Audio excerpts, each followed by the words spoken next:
Well, I think this is the point of our show where we usually start to kind of pivot towards your gaming history. Oh boy. So, yeah, how'd you become a gamer? So, I became a gamer since I'm probably going to equate it to my father, who is a father of a gamer, and he is a gamer as well. Well, he was in the 90s. He had a NES, I think, before I was born. Yes, I am young. We've all, I don't know. It's something to bring up when you're talking about like growing up with video games and stuff like that too. Yeah. But yeah, I'm a youngster. I think age in the context of a discussion like this just kind of helps identify what you grew up with. You know, exactly, it's not, you know, it's not a knock against you. Like, you can't control when you were born, you know, like we're it doesn't matter. Like, we're all gamers. It doesn't matter how old you are, unless you're 11, fuck you. But,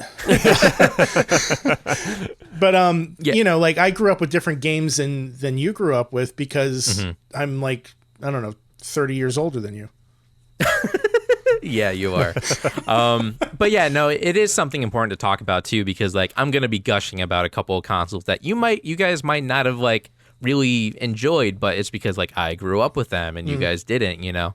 So it is something to bring up. But yeah, so I will say if it wasn't for my dad, I probably wouldn't be into gaming as much as I would be now, because he did kind of introduce it to me in an early age. He had a Sega when I was growing up.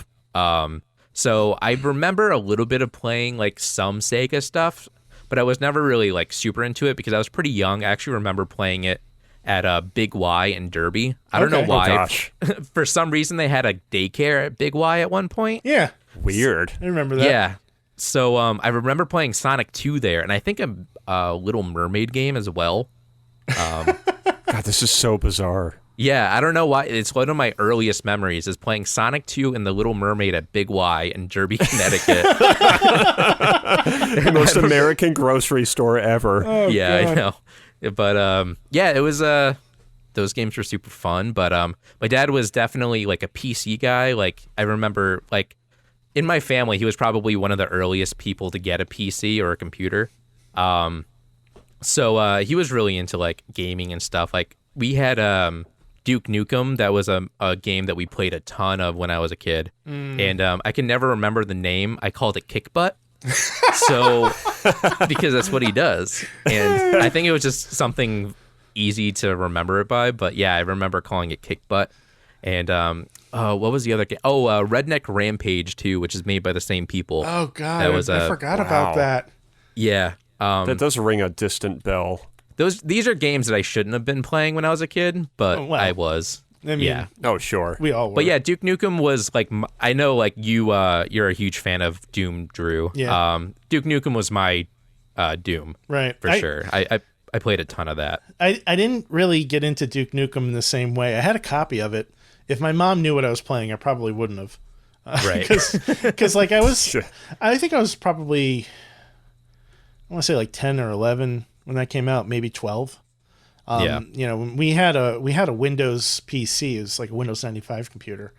And I remember I had Doom, I had demos, I had the shareware demos for Quake and for Duke Nukem, and I would play those constantly. Doom, I actually had the full game, but the other two, like, for whatever reason, I didn't get a copy of the full game until much, much later on. So I just played the same 9 levels over and over again. Yeah, because the shareware versions are shortened, right? They're almost like demos. Well, it's like the first episode, so you know, I don't remember how Duke Nukem broke it down exactly, but it was probably like 3 or 4 like large chapters. It's 4 episode. Yeah. It's 4 episodes and like I think 5 chapters per episode or whatever. But yeah.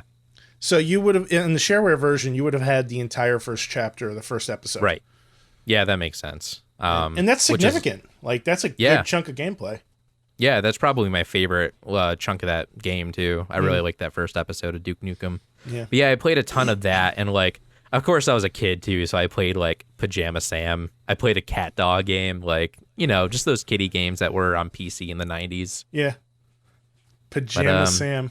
All right. Oh, yeah. I F with Pajama Sam might real require hard. a Google. Yeah, totally. Oh, you don't know who Pajama Sam is? No, sir. No, sir. Oh man, it's basically a point and click. It was after the LucasArts games came out. They were like trying to do the same sort of thing but for younger kids. Oh my god. This is amazing. Yeah. Oh my god. Oh, you're looking it up. Yeah. No Look need at that to hide flashlight. when it's dark outside. Yeah. Oh my god. Yeah. Also, what's his hair? Like his hair is like it's almost like two Sonic spikes. It's like Sonic trying to like doing a spin dash. Look how sad he looks in this photo. Oh, that's a cape. Oh yeah. Look at how sad he is. He's like but forcing he's also got the smiley face too, which is weird. Yeah, like it doesn't he's just, work. Wow. I think he's just resigning himself to the fate that there's all these shoes in this tree.